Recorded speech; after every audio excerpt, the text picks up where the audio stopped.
Shalom Bapak Ibu yang kekasih di dalam Tuhan. Berjumpa lagi dengan saya, Gilbert Christian. Saya juga menyapa BTB Lovers atau teman-teman yang senantiasa setia menyaksikan Back to Bible Production. Pada kesempatan ini saya rindu membagikan berkat firman Tuhan untuk kita semua. Apa yang terlintas di dalam pikiran Bapak Ibu ketika kita bicara tentang pengharapan? Tentunya pengharapan itu adalah sebuah hal yang positif dan sebuah hal yang menyenangkan bagi kita. Tetapi apakah kita masih bisa berharap dalam kemustahilan? Itu yang akan kita bahas pada kesempatan kali ini. Mari kita membuka firman Tuhan dari Matius pasalnya yang ke-8 ayat 1 sampai yang ke-4. Matius pasalnya yang ke-8 ayat 1 sampai yang ke-4. Saya akan membacakan buat Bapak Ibu Saudara. Bapak Ibu Saudara bisa memperhatikan di layar yang sudah tersedia. Bahkan Bapak Ibu bisa membaca di dalam Alkitab Bapak Ibu Saudara. Matius pasalnya yang ke-8 ayat 1 sampai ayat yang ke-4. Yesus menyembuhkan seorang yang sakit kusta.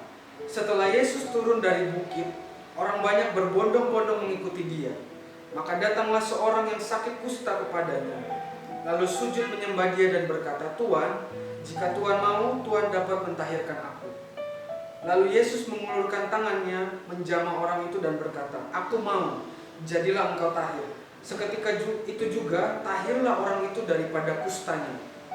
Lalu Yesus berkata kepadanya, "Ingatlah, jangan engkau memberitahukan hal ini kepada siapapun, tetapi pergilah, perlihatkanlah dirimu kepada imam dan persembahkanlah persembahan yang diberitakan Musa sebagai bukti bagi mereka." Nah, seperti yang sudah saya sampaikan di awal video ini, bagaimana kita bisa berharap di dalam kemustahilan? Apa yang Bapak Ibu lakukan ketika keadaan begitu sulit, keadaan begitu mencekam, keadaan begitu mendesak kita untuk kita tidak bisa berbuat apa-apa pastinya. Di konteks ayat ini, di konteks teks ini, orang yang sakit kusta ialah orang yang sangat-sangat menjijikan atau sangat-sangat dijauhi orang pada saat itu. Kalau kita bisa samakan dengan di zaman ini, sakit kusta ialah sama seperti sakit AIDS atau penyakit yang kita tahu, penyakit-penyakit kelamin yang lain. Dan itu sangat-sangat menjijikan di zaman itu. Orang yang mengidap penyakit kusta di saat itu atau yang terinfeksi, yang sudah ketahuan terinfeksi penyakit kusta ini akan diasingkan atau diusir dari daerah itu untuk diasingkan ke tempat yang jauh. Bahkan orang ini akan dijauhkan dari lingkungan-lingkungan keramaian. Orang-orang ini juga akan diasingkan bahkan bersama-sama dengan orang yang sakit kusta lainnya juga. Jadi di suatu tempat pengasingan itulah tempat bagi para orang-orang yang sakit kusta. Nah, disitulah mereka tinggal, bahkan mereka dibiarkan sampai mati, mereka tidak diberi makan, mereka tidak diberi minum, mereka tidak diberi sandang tangan dan papan lainnya. Mereka akan mati sendirian di situ, tanpa keluarga, tanpa orang-orang lain. Nah, yang mau saya sampaikan pada kesempatan ini, berharap di tengah ketidakpastian, ketidakbaikan, berharap di tengah kemustahilan itu suatu hal yang memang sangat mustahil. Tapi yang saya mau katakan dari tempat ini untuk Bapak Ibu Saudara, apa yang tidak mustahil bagi Tuhan kita Yesus Kristus?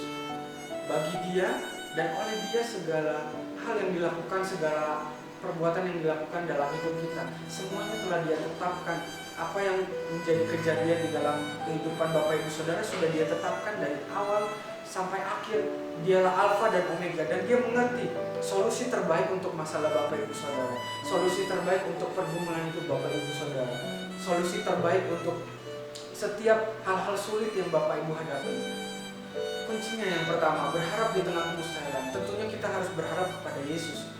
Tidak ada nama lain yang sanggup melepaskan, sanggup membebaskan, sanggup membuat kita menjadi bersuka cita, membuat kita menjadi berbahagia di luar Yesus. Di luar Yesus tidak ada keselamatan, di luar Yesus tidak ada kepastian, di luar Yesus tidak ada pengharapan. Maka kunci yang pertama berharap di tengah kemustahilan ialah berharap kepada Yesus. Nah, kita lihat bahwa orang yang sakit kusta ini tidak menyerah.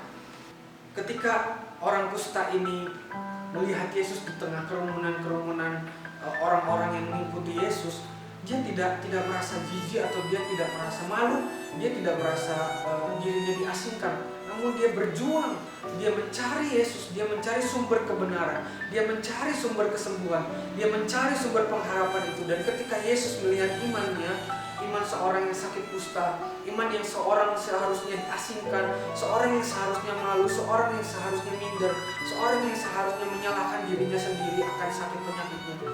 Ketika Yesus melihat iman orang itu, maka Yesus menyembuhkan orang itu. Dan ada yang menarik dari teks ini. Orang kusta itu berkata, Tuhan, jikalau Tuhan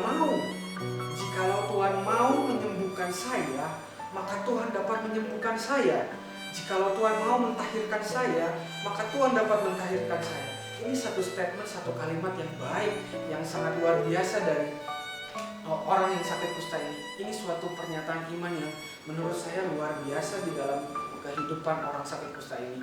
Maka kita sebagai orang-orang percaya, kita perlu punya iman seperti ini, iman yang luar biasa. Iman yang senantiasa bergantung kepada Tuhan di tengah-tengah kesulitan, di tengah-tengah pergumulan, di tengah-tengah hal-hal yang sulit yang kita hadapi. Maka kunci yang kedua, berharap dalam ketidakpastian setelah berharap kepada Yesus. Jangan pernah memaksa Tuhan. Jangan pernah memaksa Tuhan untuk menyembuhkan Anda dengan cepat. Tuhan itu tidak pernah terlambat dan Dia tidak pernah terlalu cepat. Perbuatannya, kehendaknya selalu tepat pada waktunya. Bukan pada waktu kita, bukan untuk waktu saya, bukan dalam waktu Bapak Ibu Saudara, tetapi dalam waktunya Tuhan. Maka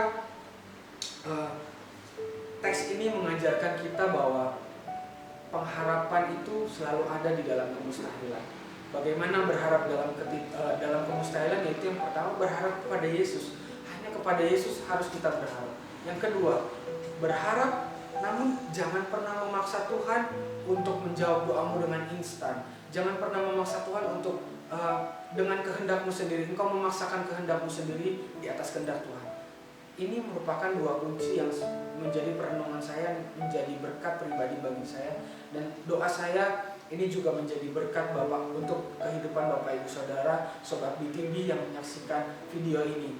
Nah, terakhir yang menjadi penutup, saya akan membacakan satu ayat yang luar biasa dari Amsal 23 ayatnya yang ke-18. Karena masa depan sungguh ada dan harapanmu tidak akan hilang. Tuhan Yesus senantiasa menyertai, Tuhan Yesus senantiasa memberkati, Tuhan Yesus senantiasa melindungi engkau. Selamat berjumpa lagi, Shalom.